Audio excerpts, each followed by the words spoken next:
चलिए ध्यान दीजिए इधर। आज का जो हमारा टॉपिक है, आप जानते हैं कि जैसा मैंने पहले से ही डिस्क्रिप्शन दिया हुआ है, आप जानते हैं कि जो आज की टॉपिक हमारी वो है एनिमल टिश्यू। ठीक, एनिमल टिश्यू, इसके बाद हम लोग अध्ययन करेंगे प्लांट टिश्यू का। लेकिन जो हम एनिमल टिश्यू का अध्ययन कर रहे हैं, हम जानते हैं कि जो एनिमल टिश्यू है उसे हम कितने भागों में बांट के पढ़ते हैं? 4 भागों में। पहला एपिथेलियल, सेकेंड है आपका मस्कुलर, थर्ड है कनेक्टिव एंड फोर्थ है नर्वस। अच्छा, इस आपकी जो एनिमल टिश्यू है, आप जानते हैं कि इसके पहले आपने पढ़ा था कि जो एनिमल टिश्यू होती है या प्लांट टिश्यू होती है, जो भी टिश्यू है वो किसका ग्रुप है? अगर मैं सबसे पहले आपको टिश्यू के बारे में बताऊं तो जो टिश्यू आपकी होती है ये होते हैं ग्रुप ऑफ सेल। अच्छा, आप जानते हैं कि हमारी बॉडी में मिलियंस ऑफ सेल्स पाई जाती हैं, या कहें तो इनफाइनाइट सेल्स हैं, जो जिनके ग्रुप से हमारे क्या होता है? टिश्यू का निर्माण होता है। तो टिश्यू का निर्माण होने के लिए सेल का होना ज़रूरी है। अगर आप ऐसे ही कंपोजिशन पढ़ते जाएंगे तो आपको मिलेगा टिश्यू, और टिश्यू के बाद आपका मिलता है ऑर्गन। ठीक, इसके बाद आपका मिलता है ऑर्गन सिस्टम। ठीक, और इस पूरी फाइनली जो हमको प्राप्त होता है वो क्या होता है? हमारा ऑर्गेनिज्म।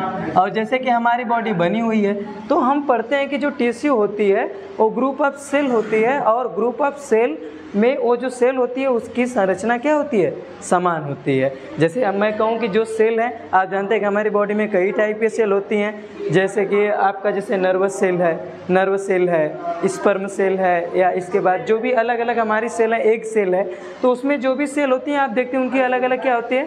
संरचना होती है। तो ठीक उसी तरह जो सेल का ग्रुप बनता है वो सेल संरचना या स्ट्रक्चर में क्या होती हैं? समान होती हैं। ठीक, तो उसी ग्रुप वही सेल आपस में बनाती हैं जो संरचना में क्या होती हैं? समान होती हैं। तो हमारा ग्रुप ऑफ सेल से हम जानते हैं कि क्या निर्माण होता है? टिश्यू का निर्माण होता है। इसके बाद आज हम पहले अध्ययन करेंगे एनिमल टिश्यू का।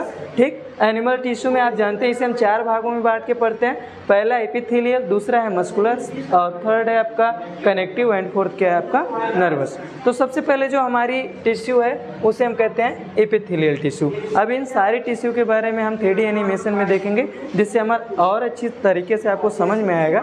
अभी मैं आपको जो ओरली जितना बताना है उतना मैं आपको बताता हूँ। देखिए, एपिथेलियल टिश्यू में आपके 4 टाइप से पढ़ते हैं। पहला squamous, second cuboidal and third ciliated and fourth glandular, और इसी को हम कॉलुमिनर के नाम से भी जानते हैं। ठीक, पहले तो मैं आपको बता दूं कि जो ये सेल टिश्यू है, पहला जो एपिथेलियल टिश्यू है, इसका नेम आपके जो नेम पड़ा हुआ है इसके शेप के आधार पर पड़ा हुआ है। ठीक, इसके शेप के आधार पर इसका नाम हमने दिया है।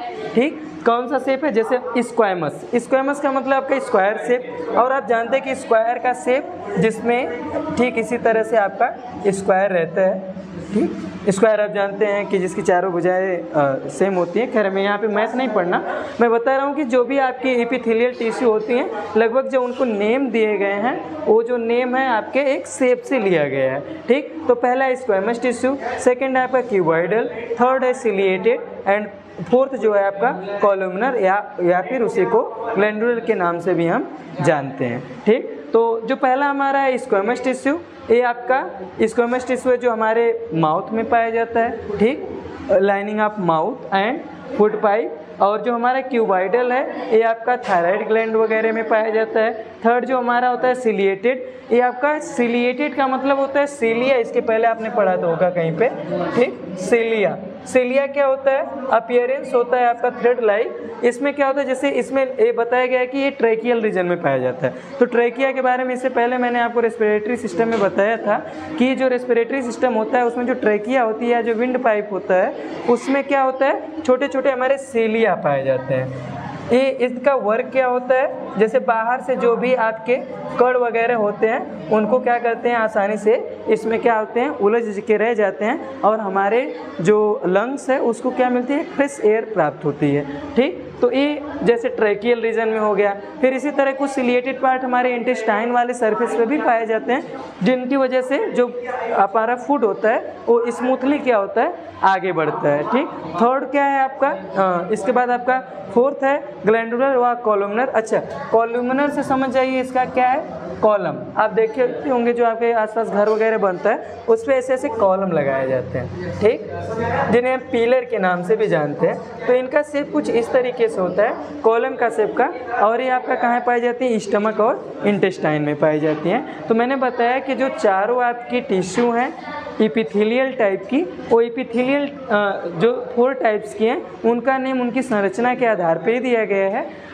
जैसे पहला था स्क्वैमस जिसमें स्क्वायर शेप, सेकंड क्या है क्यूबॉइडल क्यूब के शेप का, और थर्ड है सिलिएटेड, मैंने बताया था कि थ्रेड लाइक अपीयरेंस होता है, और फोर्थ है आपका ग्लैंडुलर ओआर आपका कोलुमनर जो कि स्टमक और इंटेस्टाइन में पाया जाता है। सेकंड है आपका मस्कुलर। अच्छा, मस्कुलर जो टिश्यू है इसे हम मसल्स के नाम से भी जानते हैं। आप जानते हैं जो हमारी मस्कुलर टिश्यू होती है वो आपकी 3 टाइप की है, एक है स्ट्रिएटेड, एक है अनस्मूथ और थर्ड है कार्डियक, ठीक। अच्छा, कार्डियक मसल्स में मैंने बताया था कार्डियक नहीं, सबसे पहले मस्कुलर जो हमारी मसल्स हैं। आप जानते हैं कि हमारी बॉडी में मसल्स हैं, आप देख रहे हैं, तो इसमें जो सबसे पहले है मस्कुलर टिश्यू वो है स्ट्रिएटेड। अच्छा, स्ट्रिएटेड उसे हम कहते हैं जो किससे कनेक्ट होती है, हमारे बोन से, बोन से डायरेक्टली कनेक्ट होती हैं। अच्छा, डायरेक्टली कनेक्ट होती हैं कि इनडायरेक्टली कनेक्ट होती हैं, ठीक है ठीक है, डायरेक्टली कनेक्ट होती हैं कि इनडायरेक्टली कनेक्ट होती हैं, रहने दीजिए, ठीक, डायरेक्टली कनेक्ट होती हैं कि इनडायरेक्टली, हाँ ठीक। इसके बाद सॉरी देखिए यहाँ से स्ट्रिएटेड है, ये आपकी बोन से क्या होती हैं, डायरेक्टली कनेक्टेड होती हैं, ठीक, डायरेक्टली कनेक्टेड होती हैं। इनमें हमारा इन्हें हम वॉलेंट्री के नाम से भी जानते हैं, ठीक, इन्हें हम वॉलेंट्री मसल्स के नाम से भी जानते हैं, ठीक। वॉलेंट्री मसल्स हम उन्हें कहते हैं जिनमें क्या होता है, जो हमारे कंट्रोल में होती हैं। तो स्ट्रिएशन का मतलब होता है जो मसल्स हैं हमारी बोन से क्या होती हैं, डायरेक्टली कनेक्ट होती हैं, जिसे हम क्या कर सकते हैं, अपनी इच्छा अनुसार इसे क्या कर सकते हैं, घुमा सकते हैं। दूसरा क्या, हमारी स्मूथ मसल्स। ये स्मूथ मसल्स हमारे आपके जानते हैं आपके जो हालो विसरल स्पेसेस हैं, जैसे आपका लीवर हुआ, पैंक्रियाज हुआ, इसमें पाया जाता है। ये भी एक इनवॉलेंट्री टाइप की मसल्स हैं, ठीक, क्योंकि ये हमारे कंट्रोल में नहीं होती। और थर्ड हमारा है कार्डियक मसल। कार्डियक मसल के बारे इससे पहले मैंने बताया था कि जो हार्ट होता है, ठीक, देखिए ध्यान दीजिए, जो हार्ट होता है आपका, हार्ट में आपका क्या है, स्मूथ मसल्स हैं आपके,